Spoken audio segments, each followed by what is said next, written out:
নমস্কার বন্ধুরা, কেমন আছেন সবাই?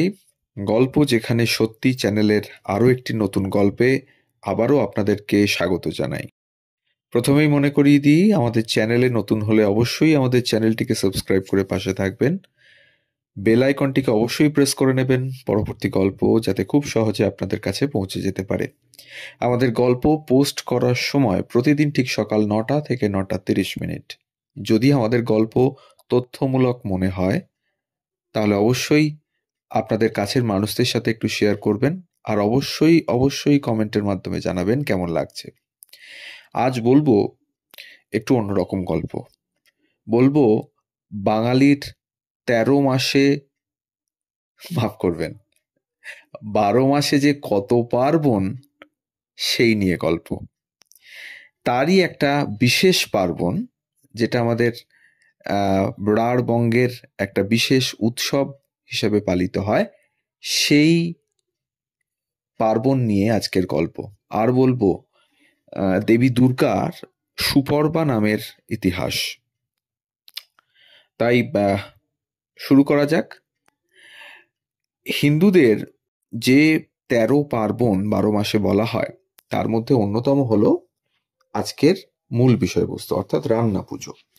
সাধারণত বিশ্বকর্মা পুজোর আগের দিন হয় অরন্ধন বা রান্না পুজো, যদিও বাংলা বছরে দুদিন অরন্ধন উৎসব পালিত হয়। একটি হচ্ছে মাঘ মাসে সরস্বতী পুজোর পরদিন শীতল ষষ্ঠীতে শিলনোড়া পুজোর দিন, আর ভাদ্র মাসের সংক্রান্তিতে মনসা পুজোর দিন।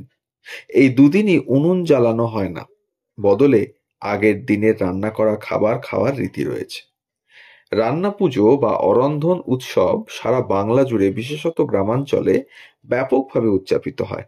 কোথাও ইচ্ছা রান্না, কোথাও বা ধরাটে রান্না বা আটাশে রান্না, আবার বিশ্বকর্মা পুজোর দিন পালিত হলে তার নাম হয়ে যায় বুড়ো রান্না। এসবই বাঙালির পার্বণ প্রিয়তার অনন্য সব ডাকনাম। আসলে বাঙালির 12 মাসে 13 নয়, নয় নয় করে খান 20-21 পার্বণ হিসাব করে পাওয়া যায়। অরন্ধন তার মধ্যে অন্যতম। ভাদ্রে রান্না, আশ্বিনে খাওয়া, এমনই নিয়ম অরন্ধনের মূল প্রতিপাদ্য। মূলত মনসা পুজোর অবিচ্ছেদ্য অঙ্গ হিসাবেই এই অরন্ধন মান্যতা পেয়ে এসেছে যুগে যুগে। তাই পাকশালার পাশেই শালুক ও মনসা গাছের ডাল দিয়ে মনসার ঘট সাজিয়ে রাখা হয়। উৎসবের আগের দিন রাতে গৃহস্থের ব্যস্ততা থাকে চরমে। মরশুমের সেরা সবজি ও মাছ আরাধ্য দেবতার উদ্দেশ্যে নিবেদন করাই এই উৎসবের প্রধান লক্ষ্য। উৎসবের মূল আকর্ষণ হলো ইলিশ বা অন্যান্য মাছের নানা পদ। সেই সঙ্গে বিভিন্ন কাঁচা আনাজ যেমন আলু, ছাঁচি কুমড়ো, কলা, পটল, নারকেল, বেগুন ভাজা, কুমড়ো, কচু শাক, নারকেল প্রভৃতি উপাদানের নানা ভাজা ও তরিতরকারি। এবং মনসাকে তুষ্ট করতে সেই সব বিভিন্ন পদের খানিক অংশ সাজিয়ে উৎসর্গ করা হয়। অরন্ধনের আগের দিন বাড়ির সকল সদস্য, আত্মীয় স্বজন, বন্ধু বান্ধবের সঙ্গে সারা রাত ধরে রান্নার উপাচার তৈরি, রান্না বান্না, কুটনো বাটনা, এইসব তো আছেই। ভাদ্র সংক্রান্তির দিন মা মনসাকে উৎসর্গ করে তবে খাওয়া। আগে তিথি অনুযায়ী আশ্বিন পড়লে তবে সে খাবার মুখে তুলতেন গৃহস্থ। তবে আজকাল উৎসবের মেজাজের কাছে রীতিনীতি নিয়ম শিথিল হয়েছে, তাই তিথির হিসেব না গিয়ে অনেকেই উৎসর্গ সেরে সে খাবার প্রসাদ হিসেবে গ্রহণ করেন। রান্না পুজোয় বিভিন্ন ধরনের পদ রান্নার রীতি রয়েছে, যেগুলি হলো আলু, কুমড়ো, কলা, পটল, নারকেল, বেগুন ভাজা, ভাত, নারকেলের কুড়ো, ছোলার ডাল, পুঁই শাকের লাবড়া, মাছ ভাজা, কচুর শাক, ইলিশ মাছ, মাছের ঝাল, চালতার টক সহ আরো অনেক কিছু। রান্না পুজোর একটা বিশেষ আকর্ষণ হলো ইলিশ মাছ। অবশ্যই অনেক বাড়িতে ইলিশ ভাজা, ইলিশ ভাপা, ইলিশের ঝাল দেওয়ার নিয়ম রয়েছে।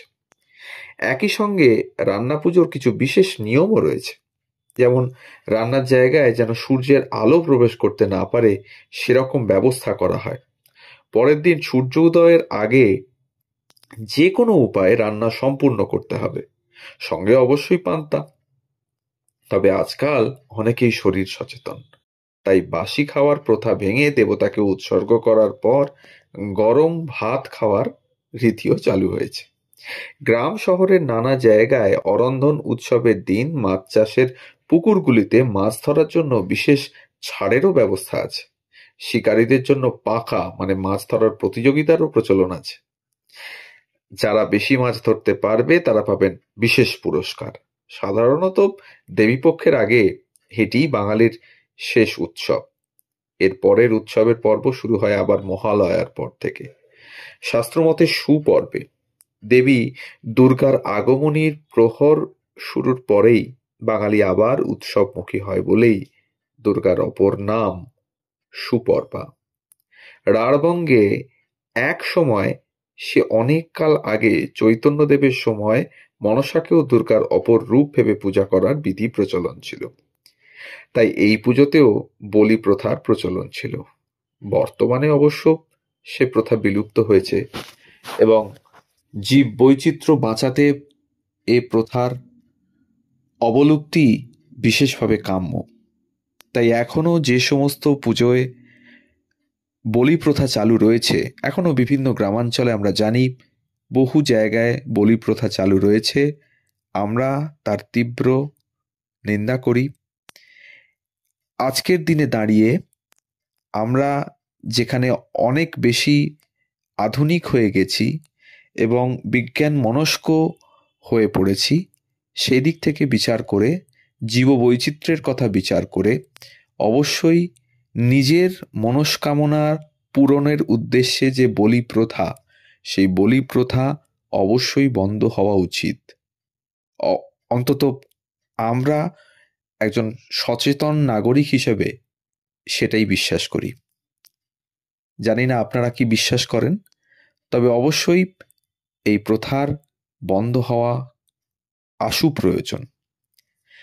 তো এই ছিল আজকের গল্প, রান্না পুজোর গল্প। যদি ভালো লাগে, যদি তথ্য পূর্ণ মনে হয়, তাই কাছের মানুষদের সাথে একটু শেয়ার করবেন আমাদের গল্পগুলো।